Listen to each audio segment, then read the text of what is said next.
Hola, en el día de hoy vamos a hablar sobre el principio número 8 del principio de supletoriedad de la ley 108-5 del registro inmobiliario y vamos a explicar más a fondo qué es el principio, cuándo comienza y vamos a hablar acerca de algunas jurisprudencias eh, en el cual se habla de este principio y por qué los tribunales legalmente tienen la facultad de utilizarlo cuando encuentren alguna duda o oscuridad o algún tipo de fallo en una ley. El principio por excelencia, el de supletoriedad, aplica a la mayoría de las leyes de nuestro país, la República Dominicana. El principio de supletoriedad es el principio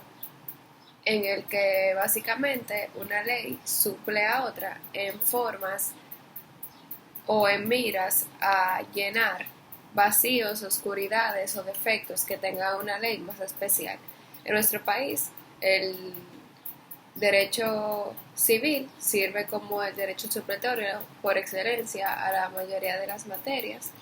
y esta no es la excepción para la ley de registro inmobiliario que reza en el principio 8 de la siguiente forma: para suplir duda, oscuridad, ambigüedad o carencia de la presente ley, se reconoce el carácter supletorio del derecho común, es decir, el derecho civil, y la facultad legal que tienen los tribunales superiores de tierra y la Suprema Corte de Justicia para estos fines. En la sentencia 231 del 2013 del Tribunal Constitucional, básicamente en su párrafo F, en las exposiciones se encuentra que el principio rector de supletoriedad, contenido en el numeral 12 de esta disposición legal, dice que para la solución de toda imprevisión, oscuridad, insuficiencia, ambigüedad de esta ley, al igual que todas las leyes, se aplicará supletoriamente los principios generales de derecho y subsidiariamente los principios procesales a fines de la materia discutida. Es decir, que tanto el derecho inmobiliario como el derecho constitucional y los otros derechos de nuestro país tienden a suplirse de otras leyes, sobre todo porque es un problema que se ve día a día en cuanto a nuestros legisladores, que en realidad no entiendo por qué no existe una ley o todavía no se ha encontrado una ley en nuestro país que simplemente no necesite ser suplida por el derecho común, la constitución, el derecho civil u otra ley, puesto que en realidad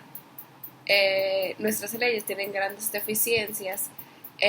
pero es de mi opinión que la nueva ley 108-5 de registro inmobiliario ha sido un gran avance en cuanto a nuestro sistema de registro y toda la materia inmobiliaria en nuestro país, puesto que esto es una ley que se complementa de reglamentos y al existir reglamentos individuales para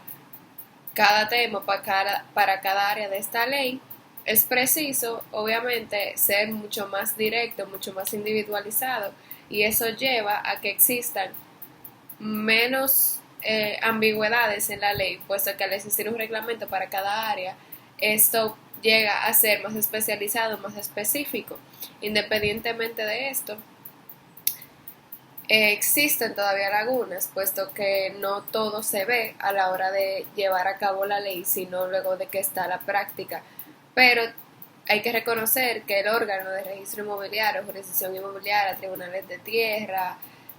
mensura catastral, las direcciones generales, todo este tipo de órganos han sido un gran avance, puesto que yo entiendo que al existir sus leyes específicas para cada uno, no necesitan tanto del principio de supletoriedad, puesto que, como lo dije anteriormente, cada reglamento tiene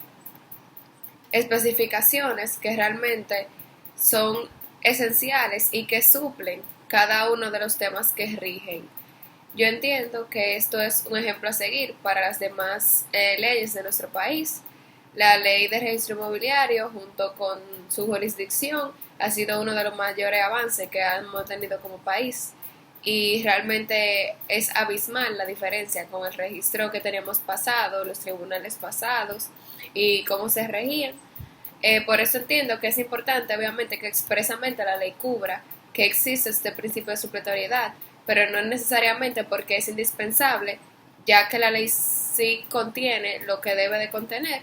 Lo único sería que obviamente existen cosas que, como dije antes, no se ven a la hora de hacer la ley, sino en la práctica. En ese sentido, obviamente, sería necesario guiarse del derecho común, derecho civil, la Constitución, para que no se vulnere ningún derecho, se preserve la propiedad de cada persona y sobre todo se vele por la seguridad jurídica que todos debemos de tener en un estado social democrático de derecho. Y nada, eso ha sido básicamente eh, es que es el principio de supletoriedad, donde se encuentra estipulado, etcétera, etcétera, y sobre todo es importante destacar que la ley expresamente debe de decirlo, o sea, de qué derecho se va a suplir explícitamente el derecho común para el caso de registro inmobiliario. Y nada, muchas gracias.